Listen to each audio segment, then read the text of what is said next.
asalaamaaleykum ñu ngi nuyu mbooloo bi fi teew yëpp di tijji suñuy kàddu di sant tous les militants et tous les sympathisants de la coalition Yewwi Askan Wi ndax yaakaar naa ne score bi nga xamante ne nii jot nañ ko am fii nii si commune de Mbao te comme niñ ko tàmmee di wax faisant de la coalition Yewwi Askan Wi la première force politique dans la commune de Mbao mais aussi la première force politique au niveau du Sénégal.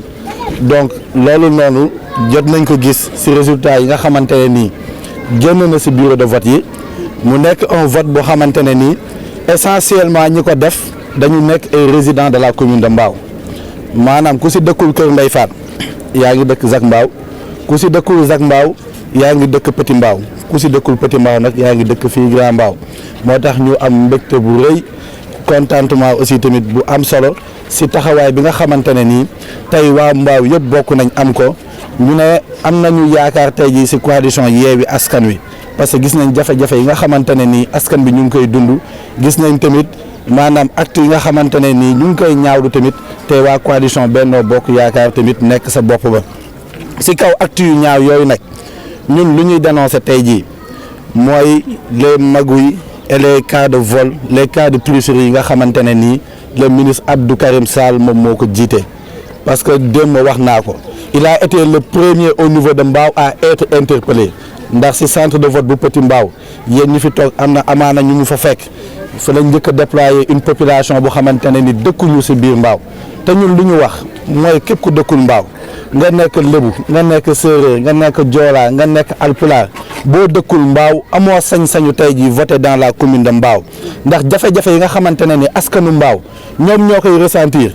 ñun ñoo war a am suñu fulay bopp bu ñu tànn nit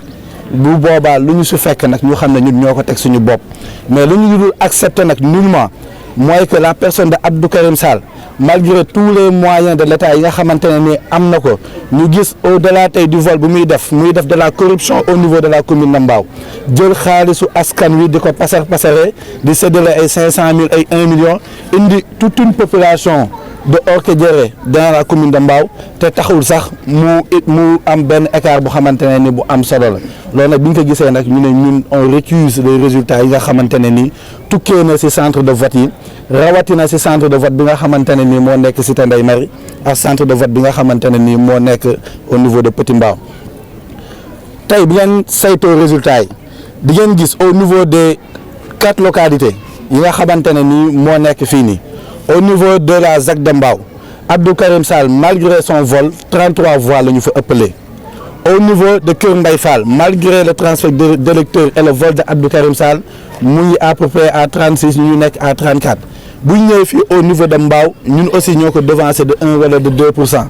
Donc nan la mën a nekkee des tendances qui se dessinent au niveau de toutes les localités ñu dem ba Cité Ndeye Marie subitement mu am 47%. Donc même bu ñu bàyyee sax tey l'illégalité bu ñu xoolee la logique def une analyse des résultats il est clair que au niveau du centre de la Cité Ndeye Marie et du centre de Petit Mbao l'école Moursek il y a eu un vol orchestré par Abdou Karim Sall et la preuve en est que nan la ñu mën a expliquer ci centre de vote yi nekk yëpp ci biir commune de Mbao man def naa le tour de tous les centres de vote ñëw nañ Mansour ñëw nañ annexe dem nañ Zac Mbao dem nañ Medina Mbao Gardé dem nañ Kër Mbaye Fall dem nañ Sem de Mbao mais gisuñu fa nombre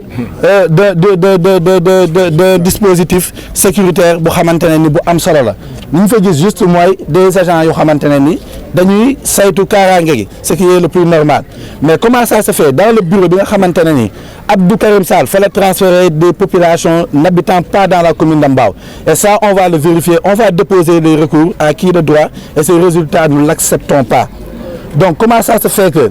spécifiquement dans ces 2 lieux de vote ñu détaché fa un dispositif sécuritaire impressionnant ba bi ma defee sax escadron lañ fi indi bi ma demee sax au niveau de l'école Moursek ils m'ont interdit l'accès bi ma leen waxee lu tax ngeen interdire ma l'accès ñu ne ma non ce sont des consignes qu'ils ont reçues ma ne leen man j'ai fait tous les centres de vote xanaa peut-être ngeen jàpp ma ngeen dugal ma ci oto bi mais par A ou B damay dugg ci centre bi c'est par la suite qu'ils ont appelé le supérieur xaw ma moom la ñu woo xaw ma ku ñu woo et ils ont accepté à ce que mam accès si centre de vote Moussek. Est-ce que vous pensez que dans un pays sérieux, un candidat qui fait le tour des centres de vote devrait être empêché de ici centre de vote, ce qui est inadmissible et ce qui est anormal. Donc à Abdou Karim Sall, qui est un tricheur, qui est un corrupteur et qui est un incompétent, parce que tey jii dama ne ku xamante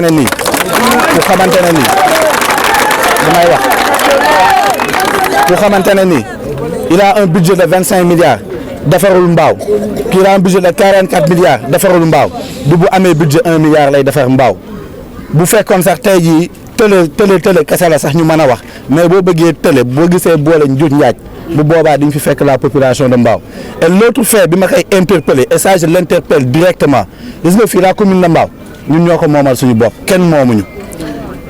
dans l'histoire politique du Sénégal laa wax dans l'histoire politique du Sénégal dans l'histoire politique de Mbao on n'a jamais vu un état de siège wala une commune de siège même élection présidentielle en 2019 li mu doon am taux yëpp tey jii les déploiements les véhicules blindés bi ñu koy déployé dañ koy yóbbu au niveau des intersections et des grandes villes mais man bi ma dalee nekk Mbao ba léegi ak suñuy parents bi ñu dalee nekk Mbao ba léegi c'est la première fois qu'on voit un dispositif sécuritaire de telle ampleur et pour dire que ne Abdou Karim Sall a orchestré un vol juste avant ñu tëj bureau de vote yi à 18h